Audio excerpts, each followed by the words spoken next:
En el día de hoy vamos a estar leyendo del Salmo 51 y vamos a estar leyendo los versículos 10 al 13. Nuevamente estamos en el Salmo 51, versículos 10 al 13.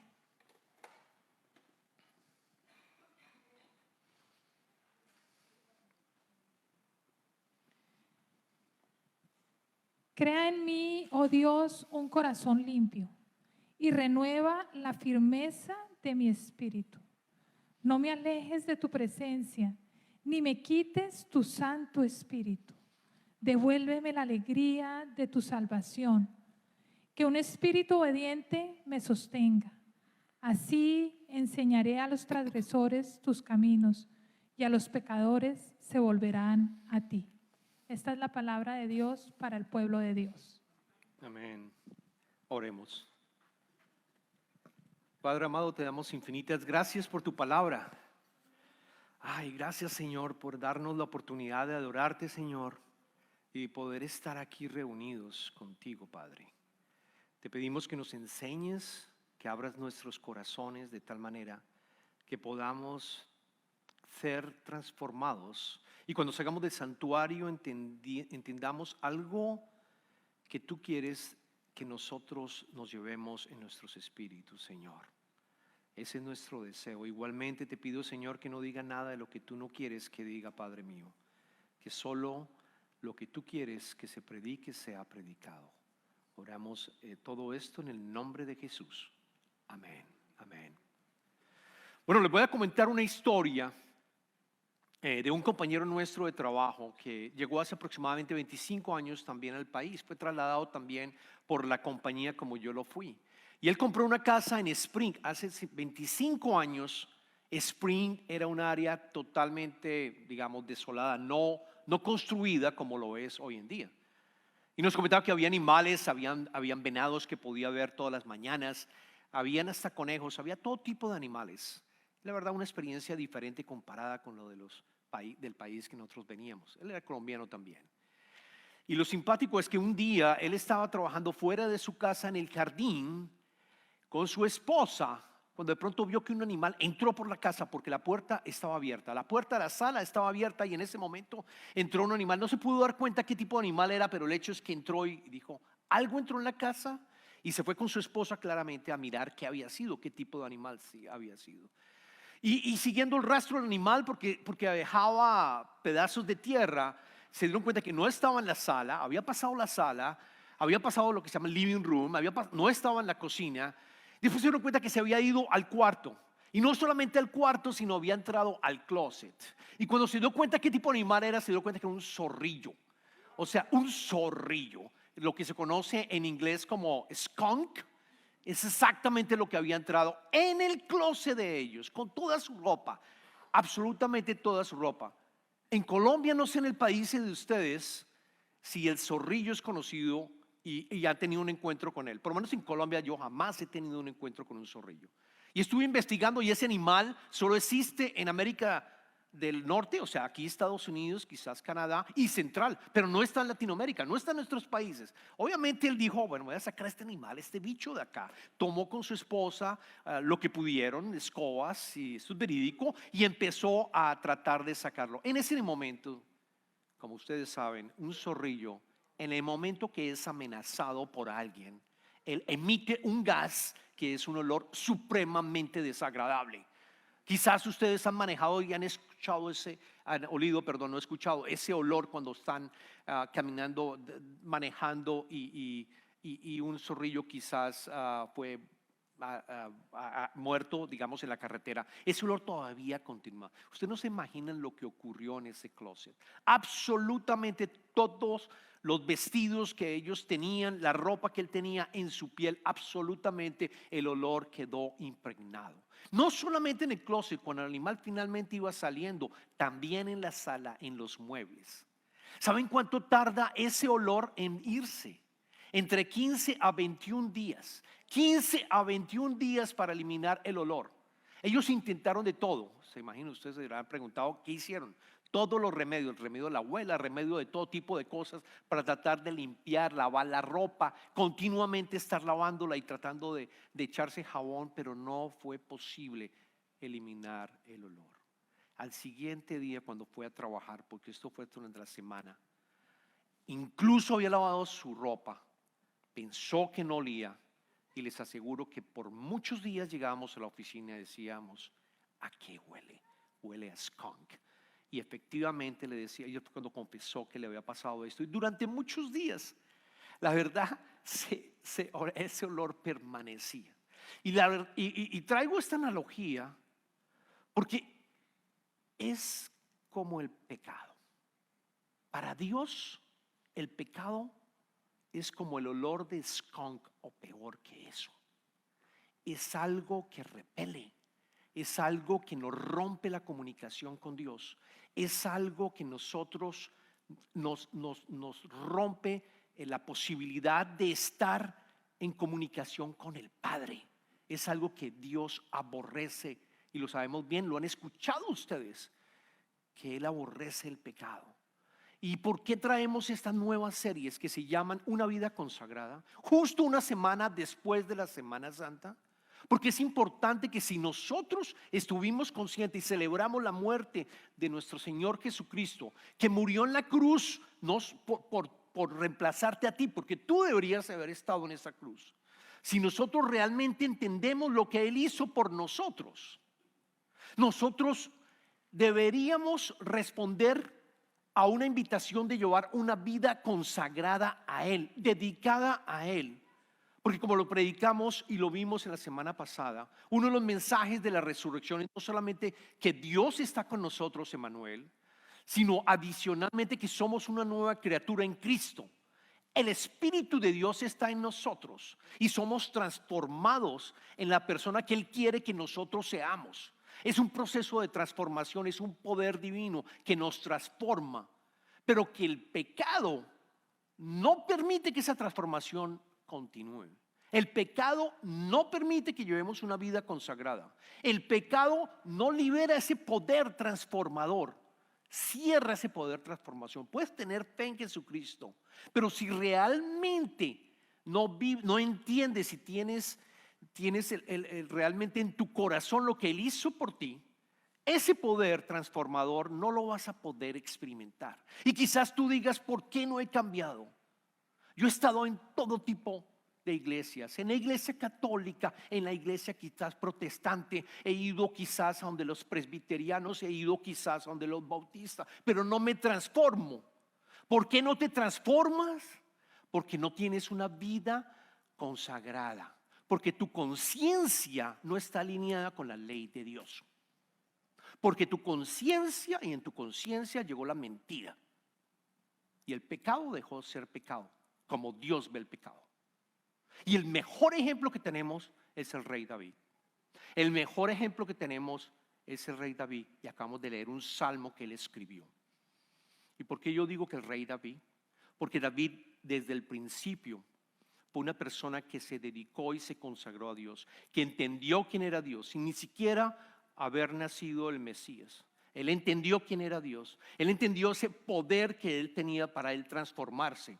Siendo apenas una persona cuidando de ovejas, se dio cuenta cómo mataba leones gracias al poder de Dios. Se dio cuenta cómo se enfrentó a Goliat, un enorme gigante, y él, siendo un joven, logró atacar y matar al gigante y liberar al pueblo de Israel en ese momento. Él se dio cuenta del poder de Dios trabajando en él, Luego dedicó completamente toda su vida a adorarlo, a obedecerlo, porque Él es mi rey, decía el rey. De hecho, el apóstol Pablo en la iglesia de Antioquía, él les da a todos los que estaban en esa iglesia, hace un discurso fenomenal que pueden encontrar ustedes en Hechos capítulo 13, versículo, pues todo el capítulo 13 del versículo 13, pero vamos a leer solo el versículo 22. Y le cuenta a la iglesia de Antioquía en el versículo 22, les recuerda que tras destruir a Saúl, el rey Saúl, Dios les puso por rey a David. de quien dio ese testimonio. Fíjense lo que dijo de David. He encontrado en David, hijo de Isaí, un hombre conforme a mi corazón. Él realizará todo lo que yo quiero, conforme a mi corazón. Esa es una persona consagrada. Él sabía que tenía que estar obedeciendo y siempre meditando en la palabra de Dios. Y sabía que el poder de Dios iba a actuar en él en toda su vida como rey. Y efectivamente lo fue. Fue un gran rey. Grandes batallas conquistó por el pueblo de Israel. Grandes cosas hizo. Volvió otra vez el arca nuevamente a Jerusalén. Hizo gran maravillas. Y cuando estaba en su mejor momento, un día que el pueblo de Israel estaba peleando contra los anonitas, él decidió quedarse y no fue a la batalla. Envió a su ejército. Como ustedes saben, quizás la historia fue el momento en el cual no fue, se quedó en su casa, salió a la azotea y vio a Betsabé, una mujer tremendamente preciosa, muy linda, dicen las escrituras. Y en ese momento hubo tentación, y en ese momento, sabiendo que probablemente estaba solo y él es el rey, llamó y preguntó quién era. Le dijeron, es Betsabé, es la esposa de Urías. ¿Quién era Urías? Urías era uno de los valientes guerreros que estuvo viviendo en la época de David como guerrero. Y adicionalmente fue uno de los que con 37 otras personas liberaron al rey David de que muriera. Eso es bien interesante. David le debía la vida a Urías, porque él había estado Urías con otros 36 guerreros y había rescatado a David de las manos del rey Saúl, quien lo quería matar en esa época. O sea, le debía la vida y él sabía quién era Urías. Sabía, por supuesto, que era la esposa, pero siendo rey cometió el pecado. Se acostó con ella y cometió el pecado del adulterio. Todos sabemos la historia. Pero después, ¿qué pasó? Después supo que estaba embarazada Betsabé. Supo que había quedado embarazada.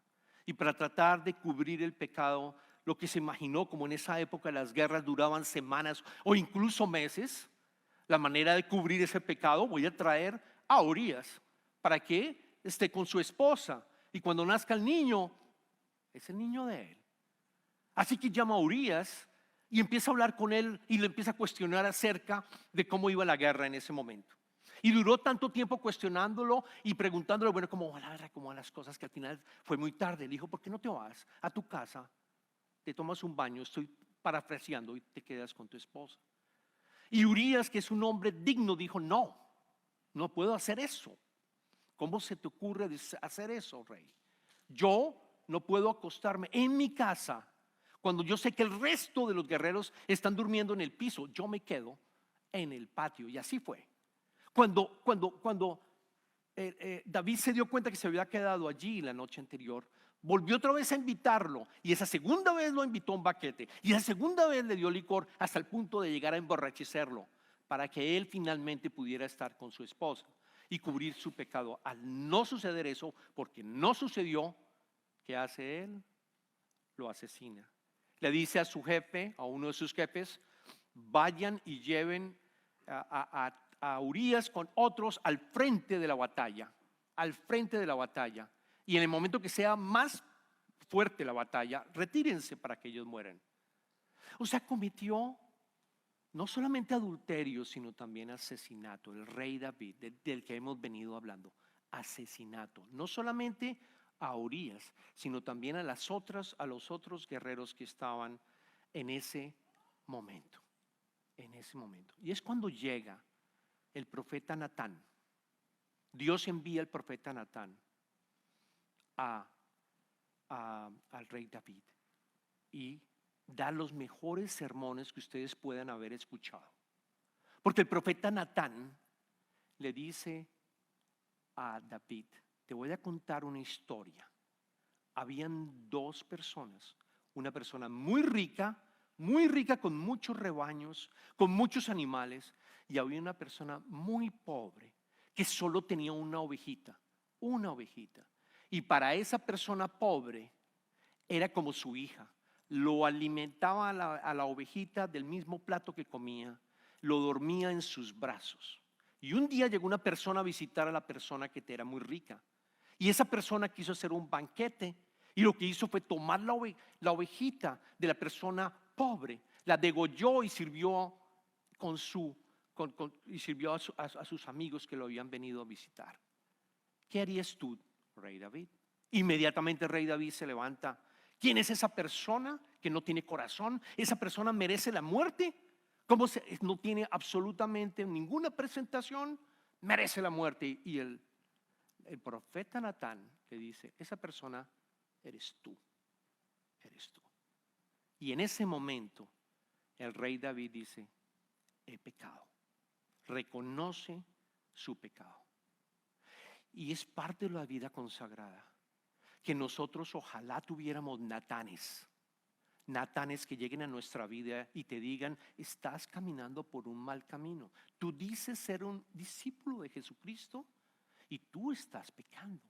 Tú estás pecando contra Dios, contra Dios. Tú estás pecando. Necesitamos Natanes en nuestra vida que nos muestren las escrituras, que nos muestren realmente la verdad, no la mentira que nosotros consideramos que es, teóricamente no es el pecado, que nos muestren la verdad. ¿Tienes un Natán en tu vida? ¿O quizás has servido de Natal a alguien? Yo les puedo decir que estoy agradecido que me casé con una Natán, porque ella me dice cuando yo tengo y estoy alejado de la palabra. Y debería hacer lo mismo todas las veces con ellas y estoy haciéndolo. Debemos tener Natanes, porque el concepto del pecado, como le decía desde el principio, es grave. Es grave y nos aleja y no nos permite llevar todo el proceso de transformación que pudiéramos llegar a tener. Entonces, ¿cómo resolvemos ese problema? David nos lo muestra. David nos muestra arrepintiéndose. Y yo sé que has escuchado muchos sermones sobre arrepentimiento. Estoy seguro que lo has hecho.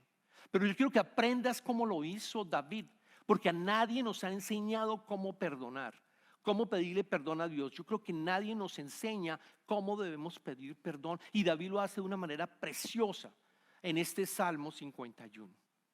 Esos versos que leímos en el Salmo 51, esos versos que leímos es precisamente cómo deberíamos nosotros, si queremos llevar una vida consagrada, pedirle perdón al Padre. El mismo Salmo tiene un subtítulo, si ustedes abren sus Biblias, pocos salmos de los 150 tienen subtítulos. Este lo tiene y dice al director musical Salmo de David, cuando el profeta Natán fue a verlo por haber cometido David adulterio con Betsabé. Lo dice claramente. No lo voy a leer todo. Yo los invito a que lo lean en su casa, pero vamos a enfocar en el verso número 4. En el verso número 4, porque el verso número 4 es el que muestra el proceso verdadero de arrepentimiento. Él dice, contra ti he pecado, solo contra ti, y he hecho lo que es malo ante tus ojos. Lo que está diciéndonos David es que ha pecado contra Dios, y lo repite 2 veces. Él no da excusas, él no hay ninguna excusa. Él no está diciendo, bueno, Urías pudo haber muerto de pronto al siguiente día porque estaba en la guerra. Yo no lo maté, fueron los sanonitas quien lo mató. Bueno, esa no era mi intención. Yo quería que él fuera a la batalla, por decir algo mucho. A esa batalla yo sé que es un buen. Pudo haber dado alguna excusa. Pudo haber mandado matar a Natán, como algunos de los reyes trataron de matar a los profetas cuando les decían algo que no era que les gustaría escuchar. No, él reconoce su responsabilidad, no hay excusas. ¿Por qué? Porque él tiene en su conciencia, y esto es bien importante, en su conciencia sabe lo que es el pecado. Él sabe que el pecado no es como lo ve quizás el mundo, sino como lo ve Dios. De nuevo, El pecado es como lo ve Dios. Luego nosotros debemos entrenar nuestra conciencia. Si queremos llevar una vida consagrada, entrenar nuestra conciencia, enseñarle nuestra conciencia qué es el pecado. No lo que el mundo diga, no lo que tú creas. No es que yo pequé porque en mis principios, pues yo considero que esto lo puedo hacer. No, a Dios no le interesan tus principios. La ley es la ley. El pecado es el pecado. Y vivimos en un mundo donde la palabra pecado ya no la usamos. Ni siquiera en el matrimonio, ni siquiera en las familias, ni siquiera en el trabajo. Nadie usa la palabra pecado. No, ¿qué va a hablar de pecado este señor? Cuando pecado es pecado, realmente es ir y ofender a Dios. Ir a ofender a Dios. Y es peor cuando el pecado se legaliza. Es peor cuando el pecado se legaliza. Como en este país que dejó de tener a Dios en sus colegios. Miren cómo está el sistema educativo en este país. Miren cómo está. Miren el tipo de enseñanza que nos están dando a nuestros hijos. Es fácil de ver de cómo se ha venido deteriorando. O la droga recreativa. La droga recreativa que teóricamente está legalizada y ¿por qué no? Lo puedo hacer. Yo tengo en mi conciencia que esto lo puedo hacer porque está legalizada y quiero tener un momento de esparcimiento. No, he pecado contra ti. Cuando lo haces, tú estás pecando contra Dios, porque Él te pertenece. Él murió en la cruz si eres cristiano. Ya no eres tú. Él es el dueño de tu cuerpo y el templo de Dios. Luego no deberías hacerlo, deberías tener autodeterminación y pedir el Espíritu de Dios que te dé ese fruto del Espíritu para evitar hacerlo. O la pornografía. La pornografía no es legal, soy adulto. La pornografía es adulto en este país. ¿Lo puedo hacer? No, es pecado. Porque estás usando a otra persona que es una creación de Dios a la imagen y semejanza y la estás utilizando para tu propio bien, para tu propio gozo. Para tu propio gozo. Esto es lo que hace David. David dice: pecado contra ti y solo contra ti, y he hecho lo que es malo ante tus ojos. Él nos ve. Y después dice: por eso tu sentencia es justa. Lo segundo, si queremos aprender a realmente a pedir perdón a Dios, el primero es exactamente reconocer lo que hemos pecado y llamarlo con el nombre de pecado y saber que sí, he pecado.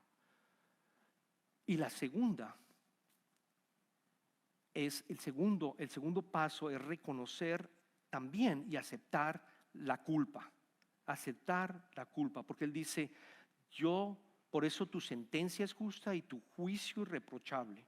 Habría dicho: tengo que morir, y le dijo: yo debería morir. Al final Dios no lo castiga matándolo, pero después vamos a ver qué ocurrió. Pero dice básicamente que acepta las consecuencias. Acepta las consecuencias.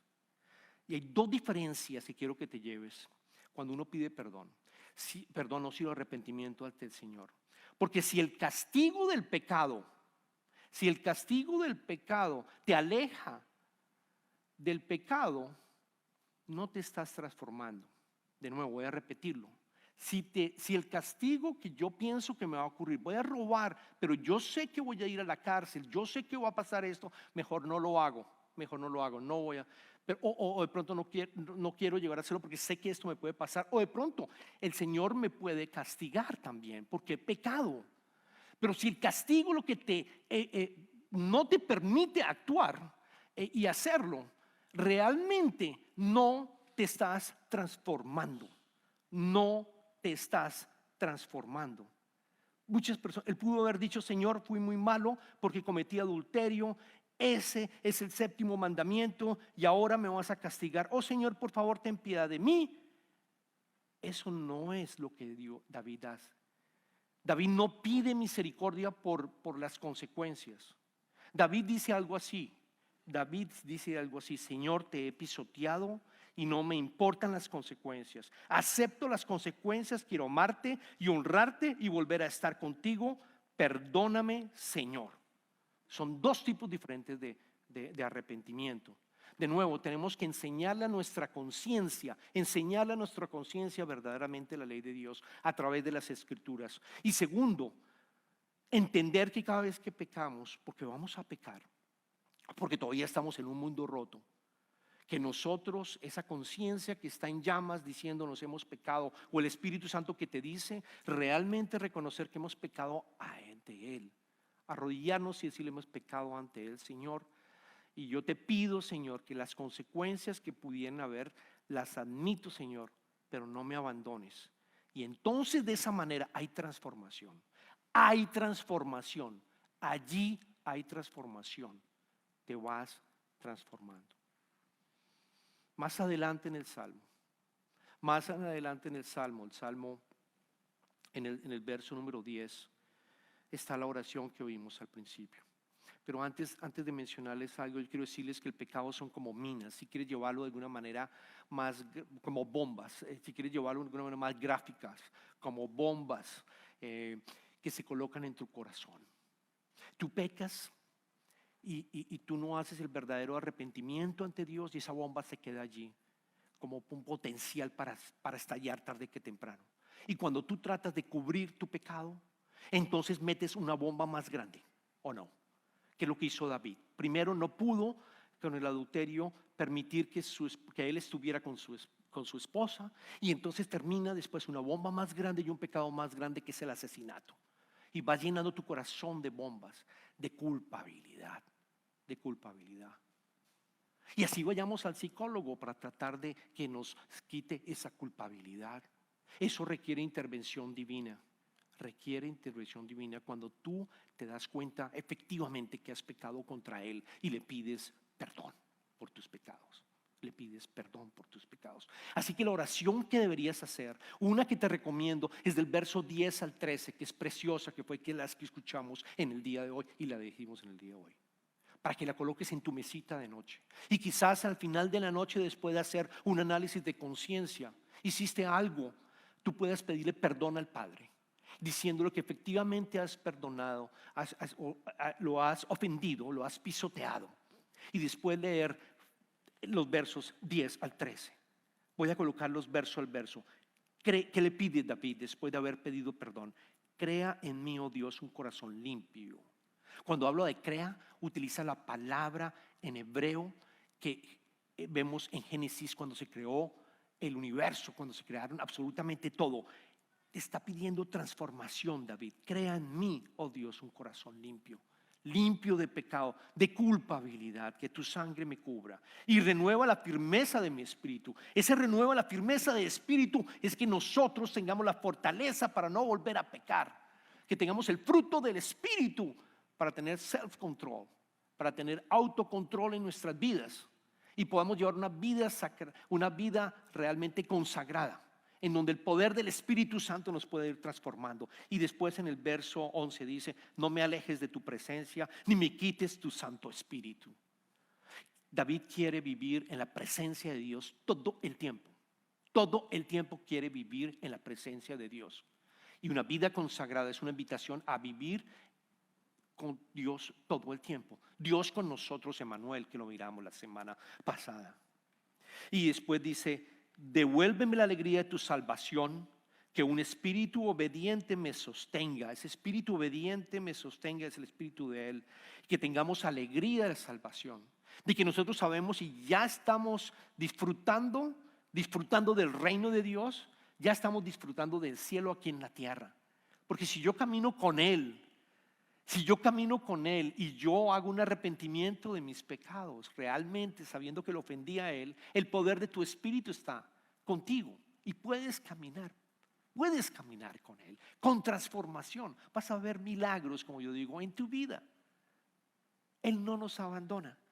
Y el último verso dice en el 13, así enseñaré a los transgresores tus caminos y los pecadores se volverán a ti. El último que podemos orar en ese momento, el verso número 13 que dice, envíanos después de tener este corazón transformado, en donde yo sé que me está transformando en la persona que tú quieres que yo sea en Cristo. Envíame, Señor, para predicar para no solamente ser un pastor, pero sino para ser un buen doctor en Cristo, ser un buen abogado en Cristo, un buen trabajador en Cristo, un buen pintor en Cristo, un buen conductor en Cristo, hacer lo que tú me llamaste a hacer. Transfórmame, una vida consagrada. Lo precioso es no importa dónde tú estés, qué tan hondo tú hayas podido llegar. Lo que podemos aprender del rey David y lo que le ocurrió es que Él nos restaura. Él nos restaura. No tienes que usar un plan B. No tienes que pensar que Dios te abandonó. No, Él te ama inmensamente. Para Dios no existe un plan B para tu vida. Lo que Él pide es un corazón arrepentido. De tal manera que ese poder continúe en ti como en ti. Y ese plan A que Él tenía para tu vida se sigue trabajando, como fue el caso del rey David, que le prometió que a través de su vida, de su linaje, el Mesías iba a nacer. El Mesías iba a nacer. No perdió esa promesa. No perdió esa promesa. A David no le tocó irse al plan B, a hacer otra cosa. No. Cuando se arrepiente, lo encaja nuevamente a caminar en el reino de Dios con el plan A que tenía Dios para él. Y lo pueden leer en el Evangelio de Mateo, cuando escuchas y lees el linaje de Jesucristo. Y ahí vas a ver, David, hijo, no me acuerdo de quién rey sea, David tuvo a Salomón, porque ese niño que tuvieron con David, como sabes, con Betsabé, ese niño murió como parte del pecado. Ese niño murió, hubo consecuencias. Ese niño murió. Y sabemos muy claramente que la vida de David fue después una vida de crisis de sangre, porque dice, la espada va a estar en tu familia. Y sabemos después que todas sus esposas tuvieron relaciones en medio del pueblo, que el pueblo los veía. Hubo consecuencias serias para David, pero no significó que perdiera el plan A que tenía, de que a través de su linaje naciera el Mesías, que fue a través de Salomón. En esta serie de una vida consagrada vamos a estar estudiando versos de la Biblia, historias de la Biblia, en donde nos invitan a caminar con una vida consagrada. Vamos a estar orando y darnos cuenta que necesitamos enseñarle a nuestra conciencia lo que verdaderamente es el pecado. Y no lo que el mundo dice que es el pecado. Y no lo que el mundo dice que teóricamente no deberías tú tener las posibilidades de hacer. Muchos mal lo hacen. Sabemos tantas cosas a las cuales estamos siendo constantemente agredidos. Así que yo les pido que oremos para que ese poder del Espíritu Santo realmente trabaje en nosotros. Señor, te damos infinitas gracias por tu palabra, Señor. Te damos gracias. Te damos gracias porque nos mostraste a un David en donde David también pecó, Padre, de una manera grave. Pero a través de tu Espíritu, Señor, a través de tu Espíritu, David pudo volver otra vez a tener esa promesa de que él sería, a través de su linaje, iban a ser tu Hijo Jesucristo, Señor, el Mesías, Padre mío. Te pedimos, Señor, que quede para nosotros claro que cuando pecamos es ante ti y solo a ti, Señor. Te pedimos, Señor, que ese conocimiento de esa conciencia esté continuamente en nuestras vidas para que podamos llevar una vida consagrada, Padre mío. Y que podamos de esa manera también permitir que el Espíritu Santo que vive en nosotros, porque te hemos aceptado en nuestro corazón, nos transforme en la persona que tú quieres que nosotros seamos en Cristo. Te pedimos todo esto, Señor, con el poder que tu Hijo Jesucristo tuvo en la cruz para afrontar la muerte y la resurrección y la vida. Amén.